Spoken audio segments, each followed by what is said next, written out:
ஒரு சுமாரான படம், ஒரு தடவை பார்க்கலாம். ஒவ்வொரு அதிமுக தொண்டர்களும் இந்த படத்தை பார்க்கணும். யாரு?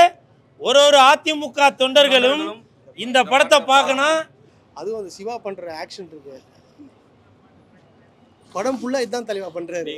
நீங்க சென்டிமெண்டா நடிக்கணும் போது அவர் சிரிப்பாரு. எனக்கு தெரிஞ்சு ஜப்பான் போட்டு பிளான் போட்டு தான் இந்த படத்துல நடிச்சுக்கிறாரு. நான் ஓப்பனா சொல்றேன், நிறைய மிஸ்டேக்ஸ் வார்த்தை இல்லைங்க. மிஸ்டேக். ஏதாவது ஃபர்ஸ்ட் ஸ்டாண்டர்ட் பசங்க பார்க்கலாம். அவங்க first standard, LKG UKG first standard, நானும் செகண்ட் ஸ்டாண்டர்ட் கூட வந்து படம் நல்லா இருக்கணும்னு நினைச்சு தான் வந்தேன். ஏன்னா சிவா வந்து சரி ரியாக்ஷனா இல்லாம ஒரு காமெடி எதனா ரியாக்ஷன்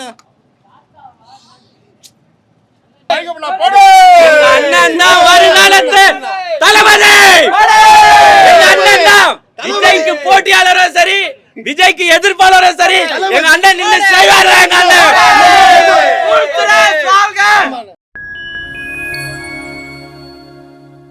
அப்புறம் மிர்ச்சி சிவா படம் செம்ம காமெடி இருக்கும் அப்படின்னு சொல்லிட்டு வந்தோம். அவர் பார்த்தீங்கன்னா ஒரு சர்ஃபிங் பிளேயரு, ஒரு கிளப்பில் வேலை செய்கிறாரு கடற்கரை ஓரத்தில். கடலில் வந்து பார்த்தீங்கன்னா கடற்கரை காலையில் போகும்போது பார்த்தீங்கன்னா ஒரு உருவம் ஒதுங்கி இருக்கு. அவர் யாருன்னு கேட்டால் ஜப்பானுடைய அதானே சொல்கிறது ரெஸ்லர் வந்து பார்த்தீங்கன்னா டைஸ்ரோ வந்து பார்த்தோன்னா ஒதுங்கியிருப்பார். எல்லாருக்குமே தெரியும் டைஸ்ரோவை பற்றி. ஸோ எவ்வளோ பெரிய சுமோ பிளேயர். அவர் பார்த்தா இங்கே கிடக்குறாரு, என்னடா அது அப்படின்னு சொல்லிட்டு அவரை எழுப்பி உட்கார வச்சு அவர் ஏதோ சுத்தமாக ஒரு இதில் இருக்கார், அவர் கோமா ஸ்டேஜில் இருக்கார். அவரை கூட்டி வந்து எல்லாம் தெளிவுபடுத்த பார்க்குறாங்க, முடியல. கடைசியில் கண்டுபிடிச்சிடாங்க, இவர் ஜப்பான்காரன் கண்டுபிடிச்சிருப்பார் ரொம்ப லேட்டாக. ஸோ ஜப்பானுக்கு கொண்டு போய் சேர்க்கணும். சேர்த்த பின்னாடி என்ன நடந்துச்சு, அவர் ஏன் வந்து நம்ம சென்னை கடற்கரையோரம் ஒதுங்கினாருங்கிற சொல்கிறது தான் இந்த படம். ஆக்சுவலி இந்த லைனே போதுமான லைனு. மிகப்பெரிய ஒரு ஜப்பான் ரெஸ்லர் கிடச்சிருக்காரு. அவரை வச்சு எப்படி ப்ளே பண்ணணுமோ அந்த மாதிரி ப்ளே பண்ணியிருக்கணும். அங்கே வந்து மிஸ் ஆகிடுச்சுன்னு சொல்ல முடியும். இன்னொன்று என்னென்னு கேட்டிங்கன்னா, நம்ம இந்தியருடைய தமிழருடைய கலாச்சாரம் விளையாட்டு என்னென்னு கேட்டிங்கன்னா கில்லி, கபடி, கிரிக்கெட் கூட சேர்த்துக்கலாம். ஸோ இந்த மாதிரி ஒரு கம்பு சுற்றுறது, அடுத்து என்ன சொல்கிறது, இந்த மாதிரி வீர விளையாட்டுகள்லாம் நம்ம மண்ணோட கலந்தது. அதனால் வந்து அது வந்து ஃப்ரேமில் நம்ம பார்க்கும்போது பார்த்தீங்கன்னா பயங்கரமாக கனெக்ட் ஆகும். அதனால தான் வந்து கில்லி படம் வந்து சக்ஸஸ்ஸு, வெண்ணிலா கபடி குழு வந்து சக்ஸஸ்ஸு, இந்த மாதிரி ஸ்போர்ட்ஸ் சம்மந்தமான எல்லா படமே சக்ஸஸ் ஆச்சு. ஆனால் இந்த சுமோங்கிறது நம்ம ரத்தத்தில் கலக்காத ஒரே காரணத்தினால அவங்க பிரம்மாண்டமாக எடுத்திருக்காங்க. நல்ல பொருட்செலவில் அந்த கிளைமாக்ஸ்லாம் கொண்டு வந்தாலும் கூட எனக்கு பர்சனலாக எனக்கு கனெக்ட் ஆகலன்னு தான் சொல்ல முடியும். ஏன்னா அந்த சுமோ வந்து அது இல்லை. இந்த கிரிக்கெட்டில் ஒரு பாலுக்கு வந்து 6 ரன் தேவைம்போது 6 அடிக்கிற வந்த ஹாப்பி வந்து எனக்கு அந்த சுமோ வந்து அவர் ஃபைட் பண்ணும்போது வரலன்னு சொல்ல முடியும். பட் ஆனால் தமிழ் சினிமாவுக்கு ஒரு நல்ல ட்ரை கொடுத்துருக்காங்க. ஆக்சுவலி பார்த்தீங்கன்னா இது கொரோனாவில் வந்து இந்த படம் ரிலீஸ் ஆக வேண்டியது. அட்லீஸ்ட் ஓடிடிலேயே கொடுத்து ரிலீஸ் பண்ணலான்னு சொல்லிட்டு வேல்ஸ் ட்ரை பண்ணாங்க. இல்லை படம் வந்து பார்த்தீங்கன்னா நம்ம இதில் தான் கொடுக்கணும்னு சொன்னாங்க. பிக் ஸ்க்ரீனில் பார்த்தது எனக்கு மகிழ்ச்சியாக இருந்தாலும் ஒரு நல்ல அட்டம்ப்ட்டு தான் சொல்ல முடியும். ஒரு சுமாரான படம், ஒரு தடவை பார்க்கலாம். இதை வந்து கண்டிப்பாக நம்ம ஆளுக்கு வந்து ஊற்றிக்கும். ஏன்னா சுமோங்கிறது வந்து பார்த்தீங்கன்னா நம்ம பிளட்டில் இல்லை. இதே இது ஒரு கபடி ஒரு சின்னதாக இப்படி ரவுண்ட் பண்ணவே போதும் நம்ம தெரிச்சு விசில் அடிக்க ஆரம்பிச்சோம். ஸோ அவங்க வந்து அவங்களுடைய மூமெண்ட்டில் வந்து இப்படி காலை தூக்குறது எல்லாமே காமிக்கிறாங்க. ஸோ நம்மளுக்கு புரியலையா, நம்மளுக்கு கனெக்ட் ஆகலையான்னு தெரில. ஸோ அதுதான் அதோட வீக்னஸ்ன்னு நான் நினைக்கிறேன். அது வந்து நம்ம ஒருவேளை இந்திக்காரனுக்கு புரிஞ்சிருக்கலாம், ஒருவேளை ஜப்பான்காரனுக்கு அது புரிஞ்சிருக்கலாம். தமிழனா வந்து எனக்கு அந்த படம் கனெக்ட் ஆகலை. தலைவா நீ வெளியே வெயில் அதிகமாகுது.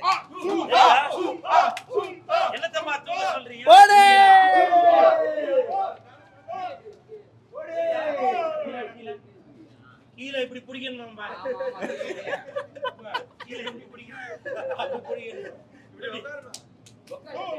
சும்மா சும்மா சும்மா சும்மா சும்மா சும்மா சும்மா சும்மா சும்மா சும்மா சும்மா சும்மா சும்மா சும்மா சும்மா சும்மா சும்மா. இப்போ சுமோ படம் தான் இப்போ நான் பார்த்துட்டு வரேன். படத்தில் ஃபுல்லாக காமெடி. அந்த படத்தோட இயக்குனர் ஓசிமின் அவர்களுக்கு என் மனமார்ந்த வாழ்த்துக்கள். படத்தின் தயாரிப்பாளர் ஐஸ்வரி கணேசர் அவர்களுக்கும் என் மனமார்ந்த வாழ்த்துக்கள். படத்தில் காமெடி நிறைய இடத்துல ஒர்க் அவுட் ஆகிருக்கு. மிர்ச்சி சிவா, விடிவி கணேஷ், யோகி பாபு, பிரியா ஆனந்த் இவங்க எல்லாரும் நடிச்சிருக்காங்க. சதீஷ் அனைவருக்கும் என் மனமார்ந்த வாழ்த்துக்கள். முக்கியமாக இந்த படத்தில் முன்னாள் அமைச்சர், அதிமுக அமைச்சர் திரு ஜெயக்குமார் அவர்கள் இந்த படத்தில் நடிச்சிருக்காங்க. படம் பார்க்கும்போது உங்களுக்கு தெரியும் அந்த படத்தில் அவர் எப்படிலாம் காமெடி பண்ணியிருக்காரு, எப்படிலாம் பாட்டு பாடியிருக்காருன்னு. ஒவ்வொரு அதிமுக தொண்டர்களும் இந்த படத்தை பார்க்கணும். யார்? ஒரு அதிமுக தொண்டர்களும் இந்த படத்தை பார்க்கணும். உங்களது அமைச்சர் முன்னாள் அமைச்சர் ஜெயக்குமார் ஐயா அவர்கள் இந்த படத்தில் எப்படி நடிச்சிருக்காரு அப்படின்னு சொல்லி பாருங்க. சரிங்களா?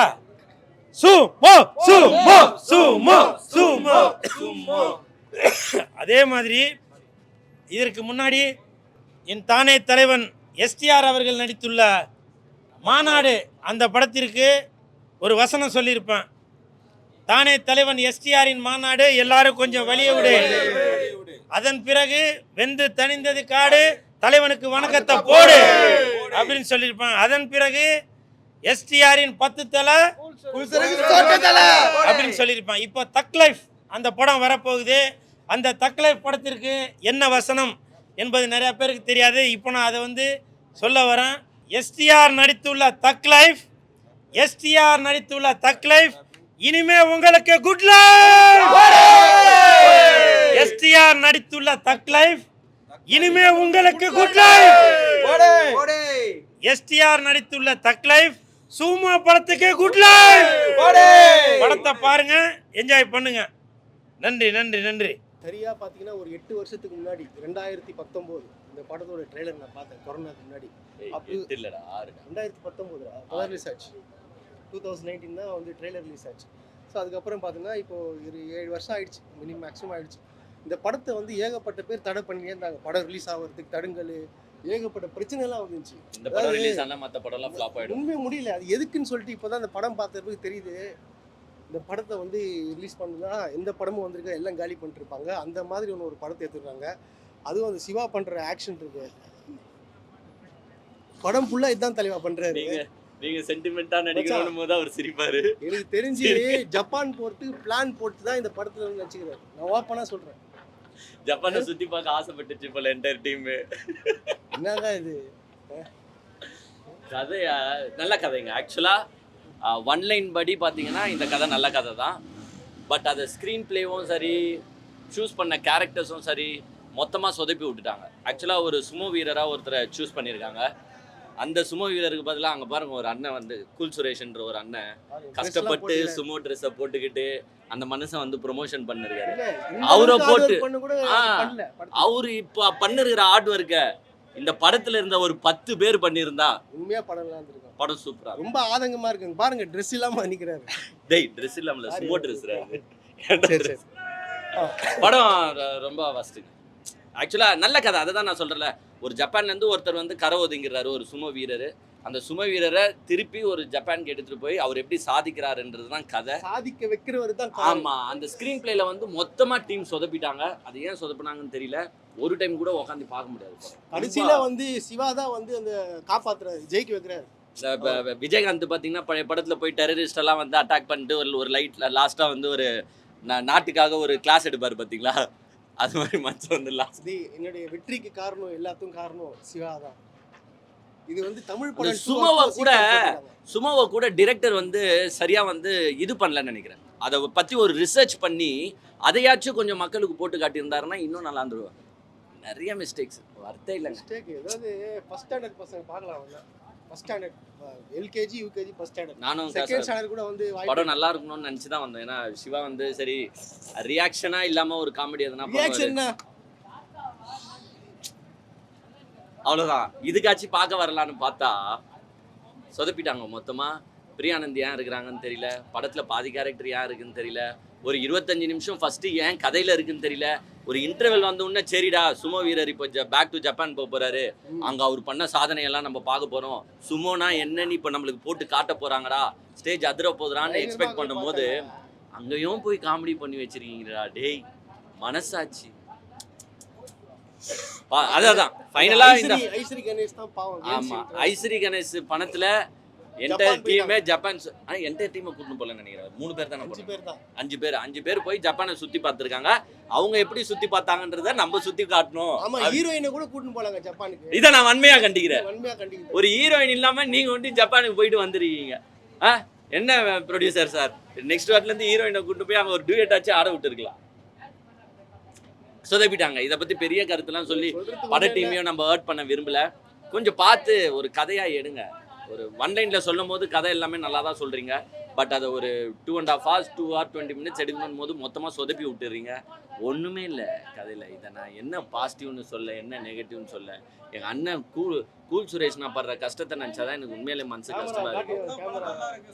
ஏங்க பின்ன அந்த ட்ரெஸ்லாம் போட்டு வந்துட்டு கஷ்டப்பட்டு அந்த ட்ரெஸ் போட்டு வந்துட்டு படம் நல்லா இல்லைன்னு சொல்ல முடியுமாங்க? அவரோட கஷ்டமான வேதனை எனக்கு புரியுதுங்க. அந்த ட்ரெஸ்ஸை போட்டு வந்துட்டு நீங்களா எடுத்துருப்பீங்க இப்போ வீடியோ. அவர் நல்லா இல்லைன்னு சொன்னா நீங்களே கலாய்க்க மாட்டீங்க. அந்த பெர்ஃபார்மன்ஸ் கூட அங்க கிடையாது. மொத்த டோட்டலா வந்து அண்ணன் ஒரே ஆளை வச்சு அவரே நடிச்சிட்டு இருக்கலாம் எனக்கு தெரிஞ்சு. நான் டிரெக்டர் சாரை கேட்குறேன், ஏன் இந்த மாதிரி ஒரு ஆக்டருக்கு வந்து நீங்க வந்து வாய்ப்பு தர மாட்டீங்க? நான் கேட்குறேன், ஏன் அவருக்குலாம் வாய்ப்பு தர மாட்டீங்க? வராரு இருங்க. இப்போ வந்த உடனே நானே சொல்றேன், அது ரொம்ப தப்பு. டிரெக்டர்ஸ் பண்ற தப்பு, ப்ரொடியூசர்ஸ் பண்ற தப்பு. ஒரு மனுஷன் வந்து நாயா பேய் அவங்க படத்துக்காக கஷ்டப்பட்டு இருக்காரு. ஆனா இங்க வேணா தாங்க முடியல. இந்த பாருங்க, அந்த சுமோ வீரருக்கு கூட இந்த காஸ்டியூம் செட் ஆகல. எங்க அண்ணனுக்கு பெர்ஃபெக்ட்டா மேப் ஆகிருக்கு. அந்த கேரக்டர்ல எங்க அண்ணனே நீங்க நடிக்க விட்டுருக்கலாமே. ஏன் இந்த மாதிரி தப்பு பண்றீங்க? டிரெக்டர்ஸ் கேக்குற உங்களுக்கு என்ன ஃபாரின்ல இருந்து போய் ஆக்டரை கூட்டிட்டு வந்து தான் நடிக்க விடணுமா? ஏன் இங்க இருக்கிற மனுஷன், இங்க இருக்கிற நடிகர்லாம் உங்க கண்ணுக்கு தெரிய மாட்டாங்களா? அந்த சுமோ வீரரோட எங்க அண்ணன் பெர்ஃபார்மன்ஸே ஜாஸ்தியா இருக்கும்.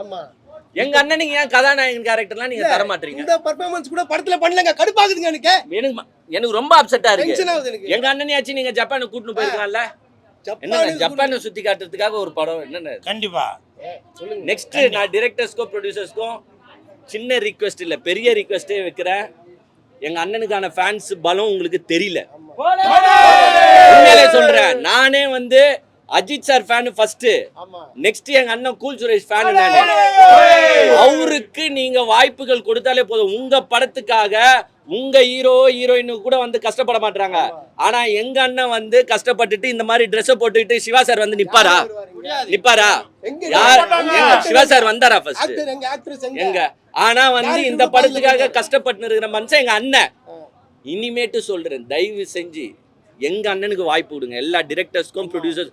இந்த மூஞ்ச பார்க்கவே பல பேர் வருவான். தமிழ்நாட்டுல மட்டும் இல்ல, ஆனா பேன் இண்டியாவா பேன் வேர்ல்டு. அதனால இது ரிக்வெஸ்டா இல்ல வந்து எச்சரிக்கையா? ரெண்டுமே கலந்து வைக்கிறேன். ஆனா நம்ம படம் நச்சுன்னு ஒருத்தர் வெளியே போறாரு, ஒருத்தர் உள்ள வராரு. புரியுதா? ஒருத்தர் அந்த துப்பாக்கி வந்து எஸ்கே கிட்ட குத்தாருன்னு நினைக்காதீங்க. அது மிஸ்டேக். அது மிஸ்டேக் ஆஃப் ஃபேக்ட் ஆகிருக்கு. அந்த துப்பாக்கி அண்ணன் தான் வருங்காலத்து தளபதி. அண்ணன் தான் விஜய்க்கு போட்டியாளரும் சரி, விஜய்க்கு எதிர்ப்பாளரும் சரி, எங்க அண்ணன் நின்று செய்வாரு. எங்க அண்ணன் வென்று தனினது காடு